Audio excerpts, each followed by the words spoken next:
জাকাতের টাকা মসজিদে দেওয়া যাবে না। জাকাতের টাকা দিয়ে মাদ্রাসার বিল্ডিং তৈরি করা যাবে না। জাকাতের টাকা দিয়ে ব্রিজ তৈরি করা যাবে না। জাকাতের নিয়ম হচ্ছে যে সূরা তাওবার ৬০ নম্বর আয়াতে আল্লাহ বলে দিয়েছেন, ৮ শ্রেণীর কথা আল্লাহ তাআলা জানিয়ে দিয়েছেন। ফকির, মিসকিন, অসহায় যারা আছে তাদেরকে জাকাত দিতে হবে এবং জাকাতের টাকার মালিক বানিয়ে দিতে হবে। আমরা অনেকেই জাকাতের শাড়ি কিনে দেই এবং আমরা জনগণের কাছে জাকাত দিব না। একজন অসহায় ব্যক্তি, যে গরিব অসহায়, তাকে আমরা জাকাতের টাকার মালিক বানিয়ে দিব।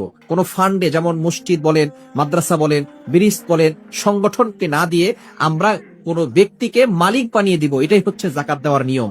জাকাতের টাকা দিয়ে মসজিদে দিবেন অথবা মাদ্রাসা বিল্ডিং তৈরি করবেন, এটা দিতে পারবেন না। হ্যাঁ, মাদ্রাসার অসহায় ছাত্র যারা আছে, একজনকে আপনি মালিক বানিয়ে দিতে পারেন, যে তোমাকে ৫,০০০ টাকা অথবা ১০,০০০ টাকা তোমাকে আমি আমার পক্ষ থেকে জাকাতের টাকা দিয়ে দিলাম, তুমি এটা দিয়ে তোমার নিজের যেই খরচ আছে সেটা তুমি চালাতে পারবে। এভাবে জাকাতের টাকার মালিক বানিয়ে দিতে হবে।